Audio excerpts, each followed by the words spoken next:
6 p.m. here in Cairo. Time to bring you news in English. Coming up will be the headlines in a moment, so stay with us. Prime Minister Madbouli chairs a weekly cabinet meeting and greets President al-Sisi on the 6th of October war victory. Foreign Minister Abdul Ati meets Sudanese officials on bilateral ties and water security.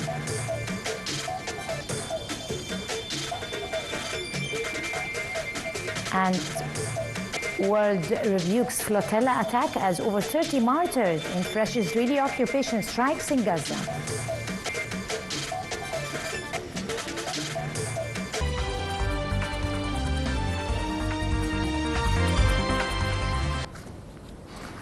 Prime Minister Mustafa Madbouli said today that the health and education sectors, along with presidential initiative A Decent Life, remains a top priority at the government's plan of action. Chairing a weekly cabinet meeting, Madbouli greeted President al-Sisi on the 52nd anniversary of the 6th of October war victory, saying that historical memory comes at extremely complicated conditions on the regional and international levels, which makes it imperative to maintain the peace and security of the homeland. The Prime Minister pointed out that Egypt had spent thousands of billions on the development of the state's infrastructure over recent years. He pressed concerned officials to conduct a thorough revision of preparations for the imminent inauguration of the Grand Egyptian Museum. Minister of Irrigation and Water Resources Dr. Hani Swalem warned trespassers that any spot of land in the premises of the River Nile water sector could not be submerged in the framework of the state's procedures to face flooding. Meanwhile, Minister of Planning, Economic Development, International Cooperation revealed a steady rise in gross domestic product by 5% in the fourth quarter of 2024-2025, the highest quarterly rate in 3 years. Speaker of the House of Representatives, Dr. Hanafi Gibeli, today said that President al-Sisi's objection to the penal procedures draft law reflects the most prestigious level of practicing the constitutional powers. He said the move is an exceptional awareness and life embodiment of following a political path based on absolute objectivity to the state of law and protection of freedoms and rights. Gibeli also made these remarks in public session debating the Parliament's report on the presidential objections or reservations to some articles of the Penal Procedures Draft Law.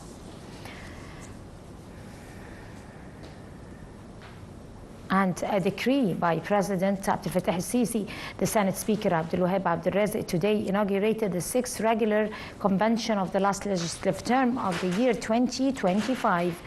Addressing the session, the Senate Speaker reiterated Egypt's firm stance towards the Palestinian cause and lauded the presidential effort for ending the war in Gaza in line with Egypt's prestigious status in the region and the worldwide. On the 52nd anniversary of October 6 war victory, Councillor Abdul Razik said Egypt's army will always be a protective shield for the people and homeland.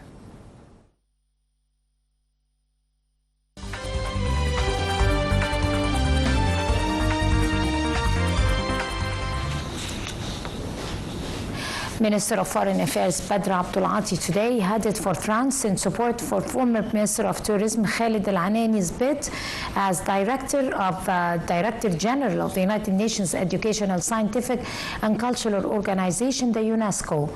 The UN Agency Executive Council will hold elections on Monday to pick up the best nominee for its top post. Abdul Ati will also be meeting senior French officials on bilateral ties along with regional and international issues of mutual concern.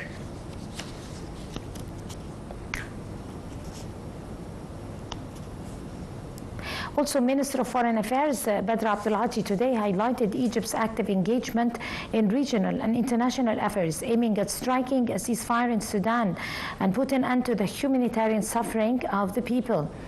The minister made these remarks in 2 meetings with Sudanese Prime Minister Kamel Idris and Sudanese Foreign Minister Muhyiddin Salem as part of his visit to Port Sudan, reiterating Egypt's full support to the Sudanese government's stepped-up efforts for regaining Sudan's security, stability, sovereignty, and territorial integrity.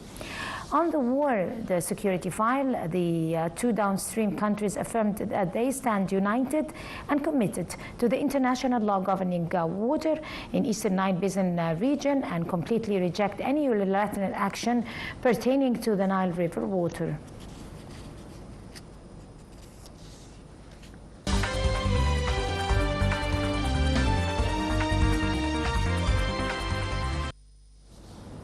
Palestinian medical sources said that Israeli occupation strikes killed at least 34 people and wounded dozens across Gaza today, including an employee of the French charity Doctors Without Borders or Doctors Sans Frontières.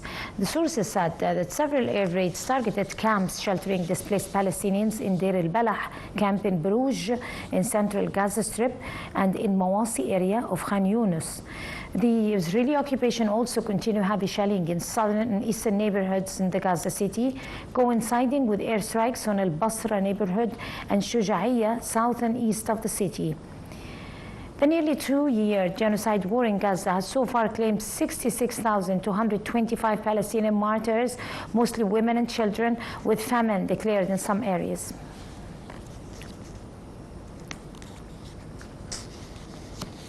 Still with the Gaza conflict, Israeli occupation forces have intercepted around 40 boats carrying aid and foreign activities, including a Swedish campaigner to Gaza, triggering international condemnation and protests today. Spain summoned representative of the Israeli Occupation Authority in Madrid after interception of the Gaza-bound flotilla, saying 65 Spaniards were traveling to the flotilla. South Africa's President Cyril Ramaphosa joined international condemnation of the move, calling it a grave offense against global solidarity and sentiment that is aimed at relieving sufferings of the Palestinians. The global Sumud flotilla, which set sail in late August, is transporting medicine and food to Gaza and consists of more than 40 civilian vessels with about 500 parliamentarians, lawyers, and activists. The interception of the flotilla sparked protests in Italy and Colombia, while protests were also called in Greece, Ireland, and Turkey, and other countries. Italian unions called a general strike for Friday. Also, the British Foreign Ministry expressed deep concern over the Israeli occupation interception of the global Sumud flotilla, calling on the Israeli occupation forces to ensure aid taken from the vessel is safely delivered into the Gaza Strip. In a statement, the British Foreign Ministry said top officials are on contacts with the occupation forces, adding that Israeli occupation must solve the situation safely in line with international law and with respect to the activists. It has also highlighted the need for an immediate and unconditional lifting of aid restrictions so that aid groups can deliver food, medicine, and other essential supplies to civilians in the Gaza Strip.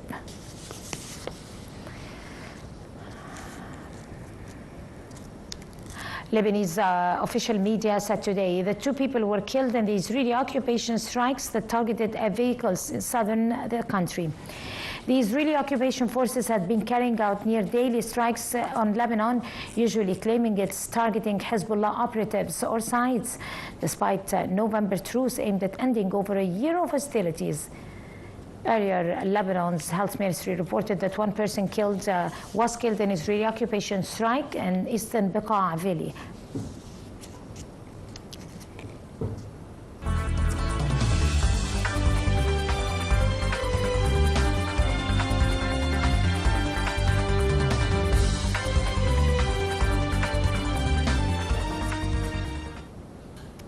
Minister of Planning, Economic Development and International Cooperation, Dr. Rania Al-Mashat, and French Ambassador to Egypt, Eric Chevalier, announced renewing their strategic, technical, and financial cooperation agreement worth $4 billion to support development projects in Egypt. The announcement was made during a joint press conference came after the joint declaration that was signed during the Egyptian-French summit in Egypt. Both sides said that the agreement reflects the deep ties binding the two countries, now promoted to a strategic one with the aim of advanced shares development priorities.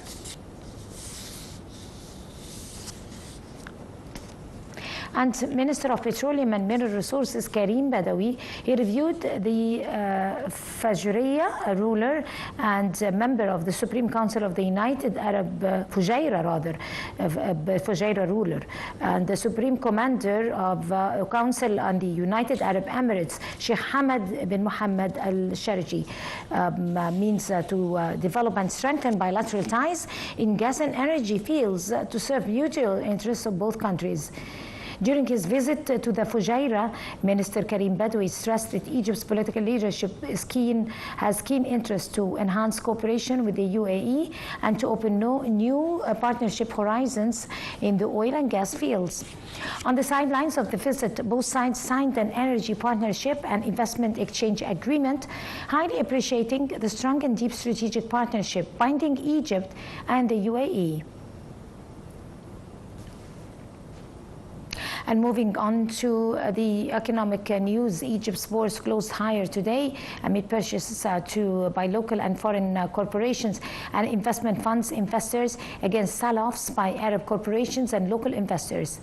The market capital of listed companies added 6 billion Egyptian pounds, reaching 2.5 trillion pounds at the end of transactions that exceeded 32 billion pounds.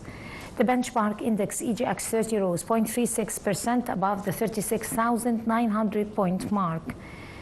The equal weighted indices EGX 70 and EGX 100 both climbed 0.14 and 0.7% respectively.